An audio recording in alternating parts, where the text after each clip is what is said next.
Welcome to the Digital Enterprise Society podcast, addressing all aspects of the digital enterprise, inspiring connection without boundaries and creation without limits.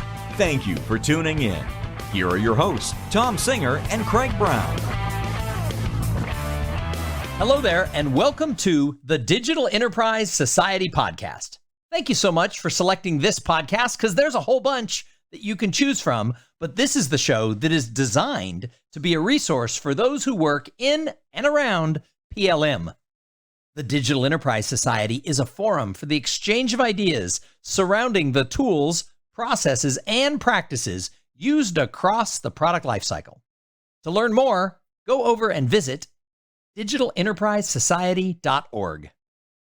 My name is Thom Singer, and I have the honor to co-host this show every week with Craig Brown. Craig is an industry veteran and former PLM leader at General Motors. Hey, Craig, how are you today?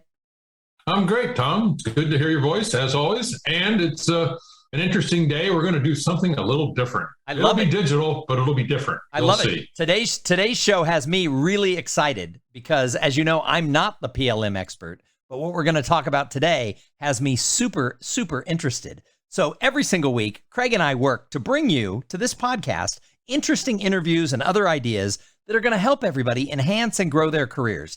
And today, I think we're going to make you think differently. So today, our guest is Rob Kabera. And Rob builds video games of the real world so that we can foresee bad things before they happen, and then we can prevent them from happening. So Rob, I want to find out all about what you do. Rob, welcome to the Digital Enterprise Society podcast. Happy to be here with the coolest guys on the planet. Hey, Craig, that's the first time we've ever been called the coolest guys on the planet. He just knows where I live, and it is cooler here. Yeah, it's cool. It's definitely cooler there than it is here. We're back up in the high 80s. It's almost Thanksgiving when we're recording this, and it's like, wow, it's kind of warm. So, Rob, give us a little bit of background about yourself before we jump into the interview.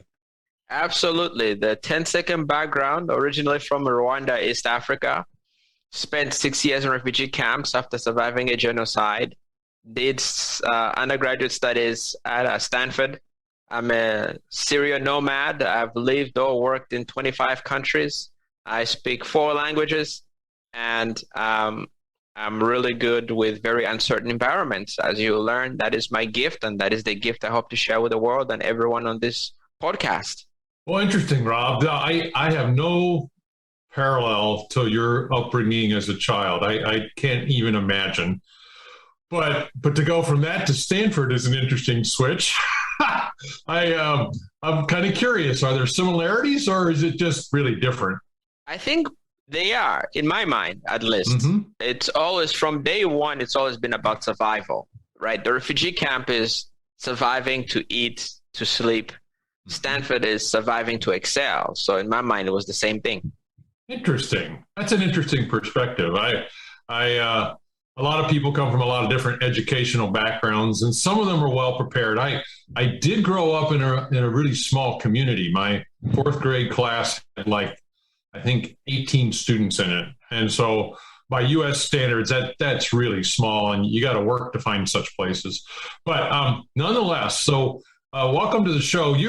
You have an interesting summary. You build video games to help us make better choices about the future. Give me an example of a recent one. Are we talking about climate, or are we talking about public policy? I mean, what's it all about? Absolutely. So it turns out because we are 1 degree warmer than we were 100 years ago, we are now experiencing 5 times more crazy weather. Half the U.S. is burning, half the U.S. is flooding, and it's happening a lot more than it used to. And so what my company does is we take the physical world and we put it through a virtual weather tunnel, mostly events, tropical storms, and we tell you what's going to go wrong months before it goes wrong, up to a 96% accuracy, so that you can prevent those things, prevent power outages, prevent devices from failing, and prevent people from being in the dark. Now, in mechanical engineering, let's start with an example most of our listeners will know. They have been embracing simulation for the last few decades, and almost everybody knows what it is. and some of us can really do it as a practice. One of the issues that comes up with simulation is it believable? Is it representative of the real world? What you're talking about, when you and I were talking a few weeks ago, you were mentioning, well, you do use real world data like Google Map data and other survey data that's real. You don't fabricate that. But then you put a model on top of that that projects what is happening today and then what might happen in the future. So how do you deal with the maybe caution or the criticism you might get from a scientist that says, well, you don't have correlated models because you haven't had the actual event occur. So how could you have confidence in your model? How do you handle that? Absolutely. We are blessed to be living in a time where machine learning and AI are mature enough that it can do most of the heavy lifting. So I'll answer that question 3 ways. Number 1 is what makes it so good. Number 2 is what makes it so real. And number 3 is what makes it so accurate. Number 1, what makes it good is in the power sector, every time there's a disruption, they are required by law to report what happened, why it happened, where it happened, for how long it happened. Okay. And so we've studied this for the last 30 years in the US, every event, the weather conditions, the trees, the topology, to be able to know what happened.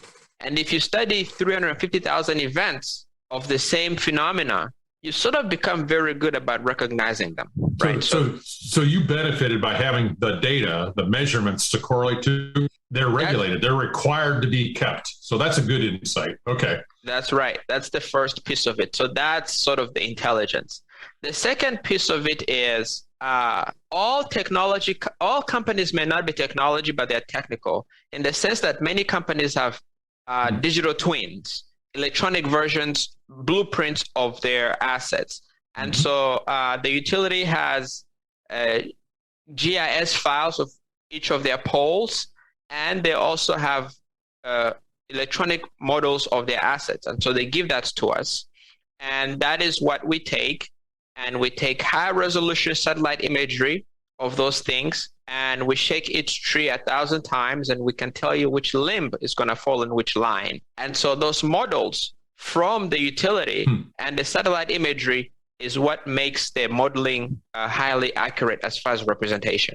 So let me help the audience with another example. So that's just the way Google Maps works, right? It doesn't have all the data. The data is actually on our cell phones or our cars as we're moving around. And what it's doing is it's synthesizing all the data together to give you a better picture of what's happening. So now we won't talk about predictions. That's the next step. But the synergizing of, or the combining of different data that's coming from trusted sources. So you name 2 now: the reporting of outages and the company and their digital representation, which they keep accurate for other reasons, right? Maintenance reasons and other reasons. So that's cool. Okay, so I get that. I get you're combining those 2. Now the third step? Absolutely. So the third step is, how do we know whether this thing is real or it's just bananas, right? And the utility industry is the most conservative industry you could work with. So especially in the South. So something really, really has to work before they work with it.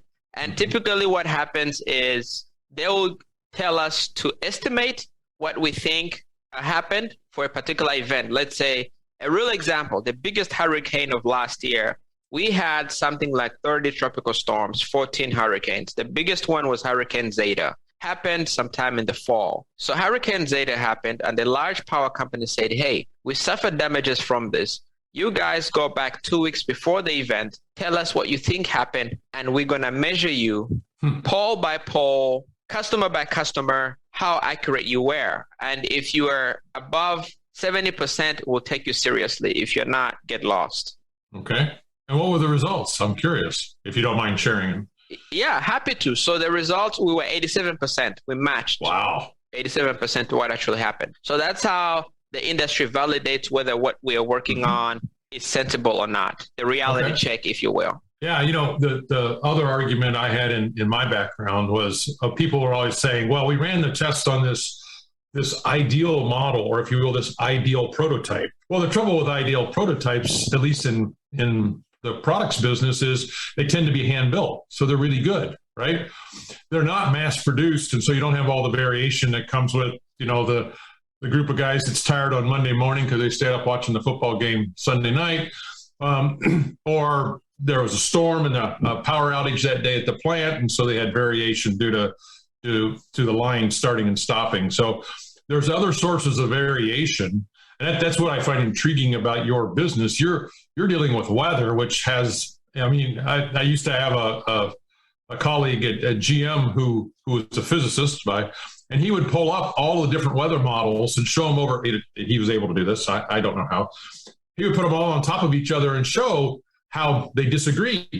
And I said, well, how do you make decisions about that? And he says, well, my parents live in Southern Florida, and I'm basically trying to see, well, more than a third of the models predict landfall in Southern. If so, then he goes down and grabs his parents and brings them back to the Midwest so they don't get hurt.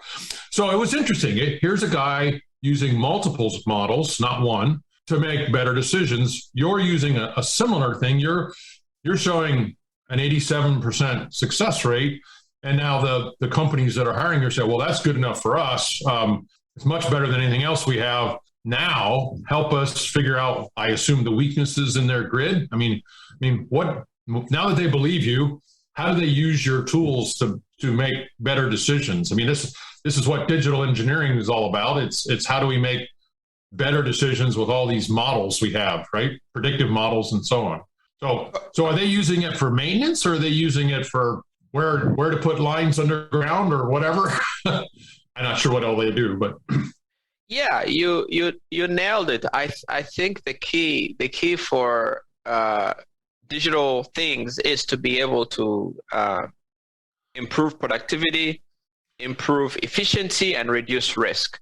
So for us, the status of the industry is such that their biggest budget item any given year is what's called vegetation management, managing vegetation near their power lines. An average utility spends over $100 million on vegetation management. And so the problem is that this is your biggest budget item, but 92%, not 10, not 50, 92% of power outages still come from vegetation. Yeah. When we talked the other day, I was telling you about my 300-year-old oak tree that nailed my power line, and I live out in the country, so I was out of power from the power company for over a week. Of course, my risk management strategy is to have a generator. So there you go. It's like spending $100 million every year on a roof, and yet every time it rains, your roof leaks consistently. It doesn't make any sense. And so the value for us is if we're able to tell you the most high risk limbs or branches, you can manage it better, right? Okay. And reduce that budget from 100 million to, I don't know, something 70% less, let's say.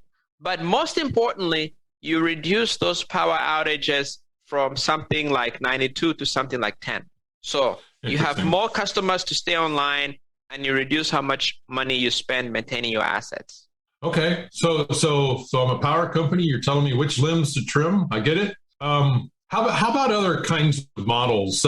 I sent you one here in the last day or so. The conference that met, the global conference on climate mitigation, COP26, I think it was called.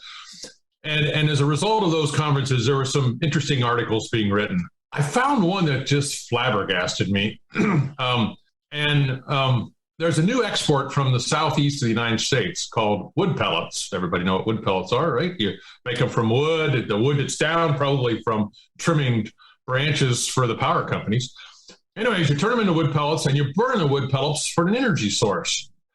Turns out in the previous agreements with climate change, they said, well, if it's a renewable energy, it's climate neutral. And I listened to this and I'm like, you've got to be kidding me, because burning wood, those of us that have studied this a little bit, produces more carbon dioxide in the short term. And the point of the rule was, but it's not like burning coal or burning oil, which we're going to run out of. So it turns out it's two different rules kind of not agreeing with each other. One rule was be renewable, use an energy source that's renewable. the view of this interpretation was that wood pellets are renewable because you can regrow them. Well, not in a day, but you can regrow them in about 100 years, right? That was the argument. And so what's interesting, this isn't just an academic exercise, everybody. There are places in the world buying wood pellets from Southeast United States. So it's now an export from the United States to guess where? The biggest buyer is Western Europe. I found this whole thing ridiculously comedic, right? So Rob, I have a new request. I don't have any money to pay you, but as a world citizen, I want you to model the effect of burning wood and what it does to CO2 levels and thus increase in temperature, right? Versus, well, it's great that it's not, we're not going to exhaust the resource, especially if we all keep planting trees to do carbon sequestration, right? Grab the carbon dioxide out of the air. So I just found it interesting. Are those the kind of models you could get into as the climate change policies come out with the new agreements? I think we ought to look at not just how to keep the grid up, but also, no kidding, what's contributing to warming and what are the choices to prevent that. Now, there's a lot of other renewable choices like wind and solar, but they rely on a steady breeze and sunshine, right? So I think people are concerned about, the grid. And, if somebody's asking, if you're thinking and you don't want to look it up, which produces more CO2, burning a pound of coal or burning a pound of wood, the answer is wood by about 2.5 times as much. But it's renewable, so they can get through the regulation. So sorry for going on for a little bit, but isn't that silly that you can burn wood, be not carbon neutral, you can be renewable energy. That was the rule they were taking advantage of, and yet they're portraying it as though they're green. Well, while we're renewing those trees in 100 years, we'll go ahead and increase the temperature of the planet another 0.75 degrees Celsius. So I think we missed the point. We're measuring the wrong thing. And I think that's really my last question for you, Rob, is do you ever find that we're measuring the wrong thing? You guys have figured out how to help power companies prevent outages. That's great. Are there other measures we should be looking at? Like, I really do think it matters how much carbon dioxide we pump into the air, not whether it's a renewable resource. And so it seems to me the rules have got to evolve a bit into what really matters. And sometimes you can only do what you can do with what you got the measures of, right? So I don't know. What do you think? Yeah, think we should model carbon dioxide instead of renewable?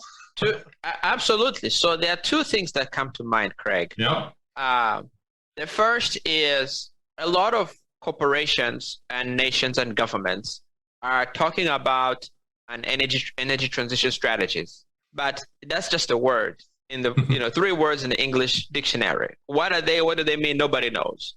And so part of what we're trying to do for them is to say, hey, tell us all the things you want to achieve. Let's model them for you in like 1,000 different scenarios, tell you the pros and cons of each, not just for CO2 or money, and you'll achieve something that your investors are going to love. It's something called risk-spend efficiency. Risk-spend efficiency goes as follows.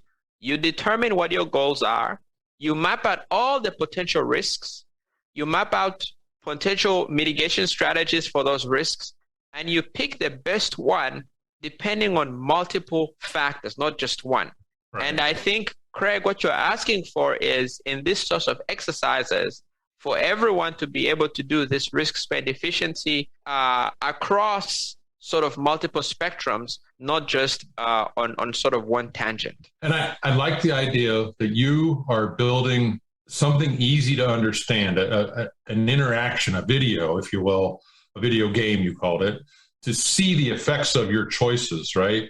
And I'm, as you describe this, I'm thinking, well, most citizens, maybe even most companies, if they'd run this simulation of carbon dioxide increase, temperature increase, but I'm neutral to the energy because it's a renewable energy source. So one of the factors is good. Another factor, we're not sure. But a third factor definitely is not good because it's going to increase temperature, which is going to cause these other problems that we started with, right? And so I do think showing people that interaction, I mean, it's, when I was a young man, maybe younger than you, I got hooked on computers and simulation for the same reason. I wanted to be in the space program, and I got really geeked on playing with a lunar lander simulation, right? How do you land on the moon and not crash? It's all about managing the gravity, which is different than here, right?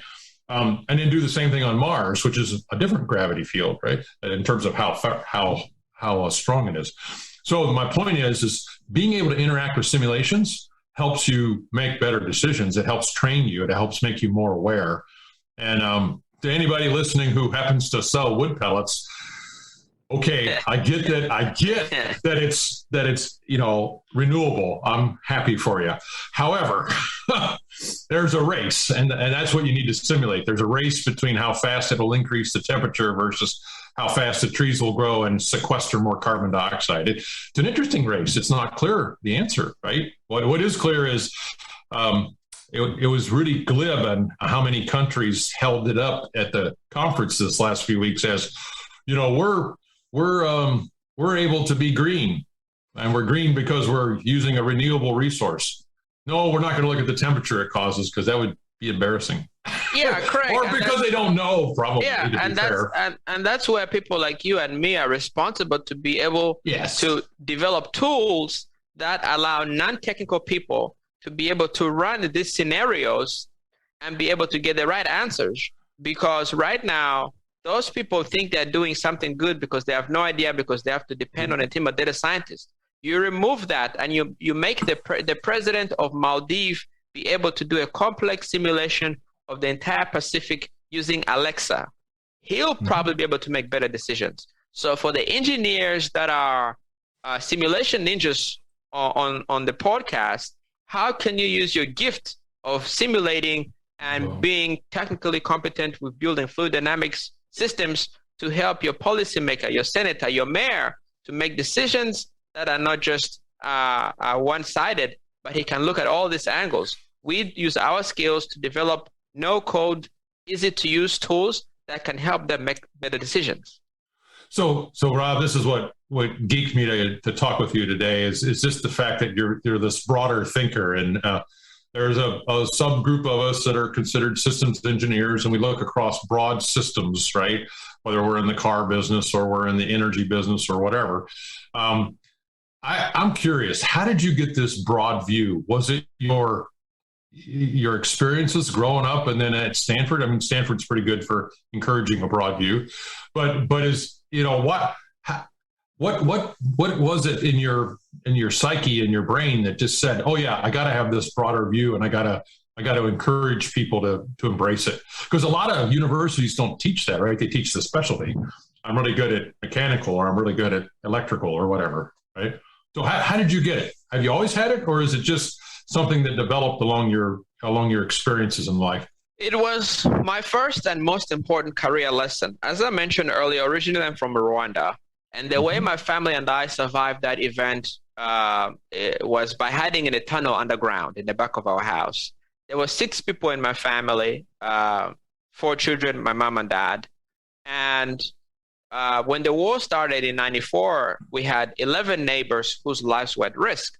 And my dad put his life on the line and invited them to come to our house for hiding. So we were 17 people that spent 22 days in the tunnel. By doing that, if people knew he had done that, they were gonna kill him and everybody around him. And it's been almost 30 years since that event, and we lost everything in the war, but my old man has always had a smile on his face. So I knew then, as a 6-year-old boy, that if I'm ever gonna have a happy and fulfilled life, I have to use whatever gifts I have to help as many people as possible. And so the thinking here is, how can I use my understanding of risk and mathematical models to benefit as many people as possible? And that forces you across disciplines. Well, bravo. I have nothing else to add. That was excellent. I'm really glad you're here. I'm glad you're doing what you're doing. And as I see these other peculiar things that should be modeled, I think I'm going to drop you an email and say, hey, don't worry about that, but think about wood pellets burning or something like that. Wonderful. Thom? Thank you. You're welcome. Thom, back to you. So this has been a fascinating discussion. And before we let you go, Rob, I want to ask you a couple of things. Craig touched on it there in the end, but I want to ask you a couple more things about your journey and how that can relate to people who are listening, because I'm going to go out on a limb here and assume that most of our listeners at 6 years old didn't have to hide in a tunnel from genocide and didn't transition from Africa to Stanford and then on to running their own business doing this type of work that you do. So how can people learn from your experiences and implement them into their own life without having to have gone through, surviving genocide and immigration and living in 25 countries? What can people learn that can help them benefit their careers and have this broader thinking that you have? How can other people adopt that without having to go through what you went through? Last week, I was in Memphis, Tennessee to visit my best friend. I am 33. My best friend is 94. For comparison, he has an MBA from Harvard in 1952. And when I first met him 15 years ago, he told me something interesting, which is, I think, my guiding force. He said, the meaning in life is to discover your gift. The purpose in life is to give that gift away. So I think every one of us, every one of the 7 billion people on earth have a special gift. That thing that we do better than everyone else, that thing that no one can pay us enough money to do or not to do, right? For me, from surviving genocide at six years of refugee camps, I learned I'm very comfortable in uncertainty. And so that was my gift. And the second part of that was giving away that gift is your purpose. And I realized, for my example, it was, since I'm very comfortable in highlands and environments, how can I share my gift with the world? It's learning math, quantifying risks so that we can predict those risks and prevent those risks. And so the audience all has something that they're really good at, that they're probably weird or awkward with. Find a way to package that. And as long as you spend your career giving that thing with society, you won't help but feel happy, excel, and hopefully be a rock star at what you do and get paid a lot of money for it.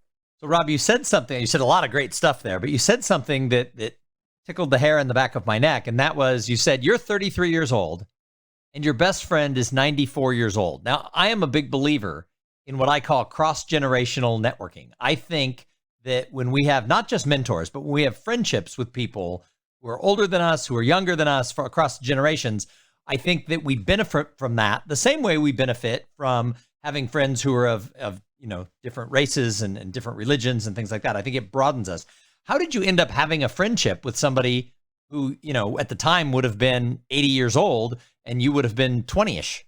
Yeah, so he had retired and he had a program where he used to come and work with students to send them to summer programs. And I attended one of his sessions. During the summer, most inner city high school kids, you go home and you hang out. He said, hey, when I go hang out at the college campus for 6 weeks, I said, will you pay for it? I said, sure. So to your point, Thom, it's very, very important for us to be able to interact with people from sort of the other side of the tunnel. We educate them as far as what's the latest going on, but they also educate us from their wisdom. As another friend of mine once said, good judgment comes from experience. Experience comes from bad judgment. So as much as you can, learn from someone else's bad judgment so that you can have that good judgment without sort of learning the hard way. Well, this has been a wonderful conversation. And I know that in addition to learning about the burning of wood chips, thank you, Craig, I know that I know that everybody who listened is going to want to know more about Rob. So how do they find you? Where do you, what is your online presence like? How do people find out more about you? Absolutely. So two things. Obviously on LinkedIn, I'm under Rob Kabera, Kabera. And if you want to dig a lot more, I have a personal website, robertkabera.com. I'm active on both, and I'd love to hear from the audience. And Thomas, like you, I want to thank Greg for the world-class lecture on wood chips. I didn't know much about them, but I'm going to go and check them out. And I was just curious reading the paper on the weekend, since all this, the climate negotiations were going on, and it just flabbergasted me. You read the first half of the article, you're like, you've got to be kidding me that there are politicians who think this is okay. But anyways, enough of that for the day. It's a joy talking to you, Rob. Yeah, Rob. Likewise. Thank you so much for joining us here on the Digital Enterprise Society podcast. We appreciate you, and thank you to everybody who tuned in and listened. Hey, do us a favor. Join us here every single week for more thoughts, ideas, and information in and around product lifecycle management. The Digital Enterprise Society is the place for the exchange of ideas around digital manufacturing tools. Go check us out at digitalenterprisesociety.org. You've been listening to the Digital Enterprise Society podcast. Learn more about what you've heard here today at digitalenterprisesociety.org. Join us again next week for more connection without boundaries and creation without limits.